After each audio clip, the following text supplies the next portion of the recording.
लोहारू के निजी महाविद्यालय वाली दलित महिला का मामला लगातार तूल पकड़ने लग रहा है। महिला आयोग को लेकर भारतीय जनता पार्टी सरकार के मंत्री और कांग्रेस विधायक इस मामले ने लेकर सक्रियता दिखाने लग रही है। कैबिनेट मंत्री कृष्ण बेदी ने कांग्रेस विधायक पर आरोप लगाया है कि कॉलेज कांग्रेस नेता की तरफ से संचालित करा जावा है, लेकिन जो कांग्रेस का नेता है वो तथ्य ने छुपाने लग रहा है।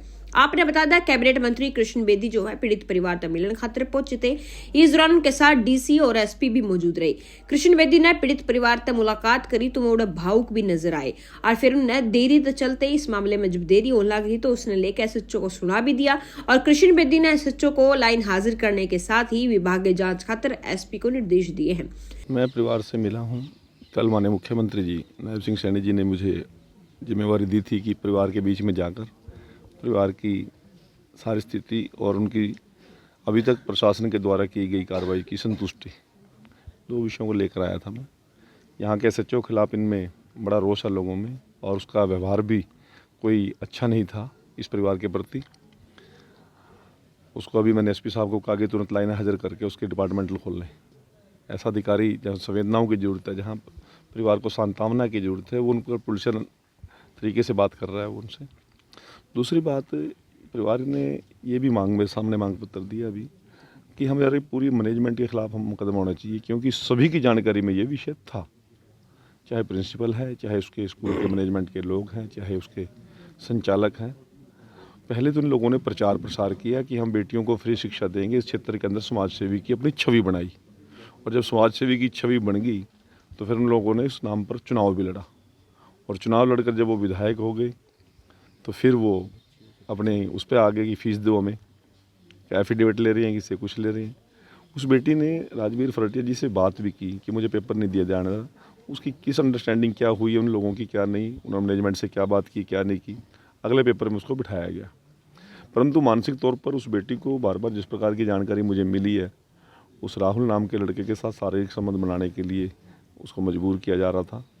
उसकी बहन भी इसमें इन्वॉल्व थी, स्कूल की प्रिंसिपल भी, कॉलेज की प्रिंसिपल भी इसमें इन्वॉल्व बताई जा रही है।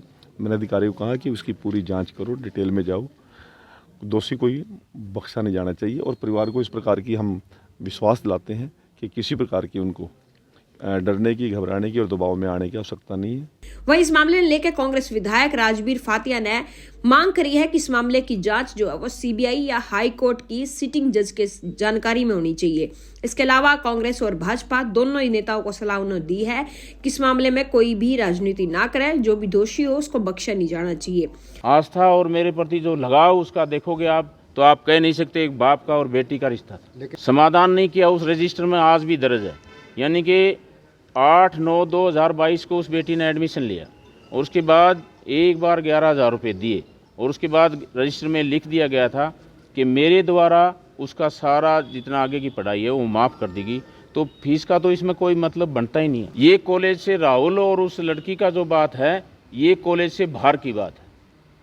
ये सिर्फ 2, 2.5, 3 महीने के मेरे ख्याल दौरान ये जो मोबाइल है, मैं तो ये कहता हूँ कि उनके दोनों के जो मोबाइल हैं, राहुल का भी और उस बेटी का भी, वो सारी जांच की में सहयोग अगर कोई कर सकते हैं तो वो मोबाइल करेंगे। उनका पता लगेगा कि वो कितने टाइम से उनकी बातें होती थी, क्या बातें होती थी। आजकल मोबाइल में सारा डाटा होता है, फ़ोटोआँ भी होती हैं, आपस में उनका आदान प्रदान लिखने का भी होता है, तो सारी बातें उसमें आती हैं। बिल्कुल नहीं बख्शना चाहिए, बिल्कुल भी नहीं बख्शना चाहिए। ये इशारा है ना, ये कॉलेज का नाम नहीं है, ये तो सिर्फ टारगेट है तो राजवीर फरटिया है। लेकिन ये जनता जनार्दन सब जानता है कि दोषी कौन है। सबसे पहले तो वही बड़े दुख की बात है, ये जो परिवार था ये मेरा बहुत क्लोज था और जो बेटी हमारे बीच से चली गई दीक्षा, उसका बहुत मेरे को है ना दिल पर गहरी चोट लगी। तो पहले तो मैं परमपिता परमात्मा से दुआ करता हूँ कि परमात्मा उसकी आत्मा को शांति दे।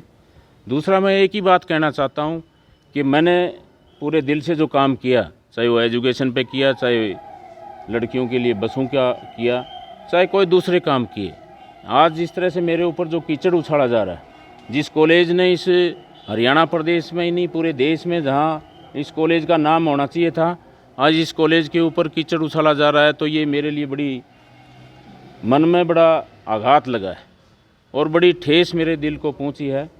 तो मैं तो एक ही बात कहना चाहता हूँ, जब इतनी बातें होगी तो इसकी सीबीआई इंक्वायरी होनी चाहिए या सिटिंग जज से इसकी इंक्वायरी होनी चाहिए। बस मैं यही शब्द कहना चाहता हूँ आदरणीय मुख्यमंत्री जी से भी, और हमारे जो महिला आयोग की जो अभी चेयरमैन आई थी, मैंने सभी को एक ही बात बोली है कि इसकी निष्पक्ष जांच होनी चाहिए और इस पर कोई राजनीति नहीं होनी चाहिए। वो मैं पार्टी की बात नहीं करूँगा, ना कांग्रेस को इस पर राजनीति करनी चाहिए और ना ही बीजेपी को इस पर राजनीति करनी चाहिए। इस बेटी को न्याय मिलना चाहिए, इस बेटी की जांच सीबीआई या सिटिंग जज से होनी चाहिए। हरियाणा राज्य महिला आयोग के अध्यक्ष रेणु भाटिया ने इस मामले में लेकर कहा है कि इसकी बारीकी जांच होनी चाहिए। महिला आयोग के अध्यक्ष ने आगे यूं भी कहा कि इस मामले ने लेकर फीस से संबंधित और आरोपी से संबंधित पूरा जो विवरण है वो इकट्ठा किया जाना चाहिए और उसके बाद ही आगामी निर्णय लेना चाहिए और इसकी सच्चाई सबके सामने आनी चाहिए। जो मैंने परिवार से बात की वो भी बताते हैं कि बड़ी सिंपल थी और उसका पढ़ाई की तरफ झुकाव था। उसका एक एम था कि वो कुछ बन के परिवार का सपोर्ट करेगी। यहाँ पर विज़िट करने से मुझे 2 विषय सामने आए। सबसे पहले मैंने कॉलेज में विज़िट किया, प्रिंसिपल से बात की, बच्चों से बात की। प्रिंसिपल की बातें मुझे थोड़ी कॉन्फ्लिक्ट की लगी, या तो वो जानकारियाँ नहीं रखती है एजुकेशन के हिसाब से, या फिर वो बातों को घुमाना चाहती थी या प्रेशराइज थी। ये अभी हमें देखना होगा। बिकॉज़ प्रिंसिपल ने बताया कि फ़ीस माफ़ थी और उसने सारे एग्ज़ाम्स दिए हैं। फ़ोन्स का रिकॉर्ड निकल रहा है, उसमें राहुल चौधरी नाम के लड़के की लास्ट कॉल है और लड़की एक डायरी लिखती थी। उस डायरी को भी हमें खंगालना ज़रूरी है कि आज के ज़माने में बहुत कम बच्चे डायरी लिखते हैं, और जो डायरी लिखता है मतलब वो बहुत गहराई से जीवन को जीता है। उसने अपनी डायरी में लास्ट में क्या लिखा ये भी हमने पुलिस को कहा है कि छानबीन करे। लास्ट फ़ोन परिवार के मुताबिक राहुल चौधरी का आया, क्योंकि लॉक लगा हुआ है फ़ोन पे और डिटेल्स देखी नहीं जा पा रही अभी।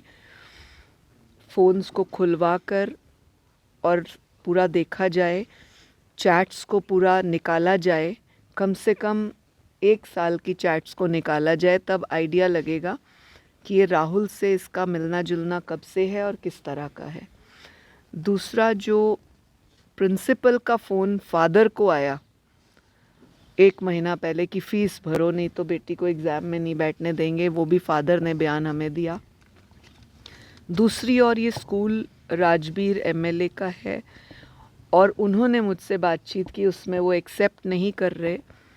वो क्लियरली बोल रहे हैं, ऑन रिकॉर्ड आप लोगों के पास है, कि फ़ीस का कोई मामला नहीं है। राहुल और फ़ीस 2 अलग अलग विषय हैं। राहुल का स्कूल से कोई लेना देना, कॉलेज से नहीं है। बच्चे के परिवार को न्याय दिया जाएगा।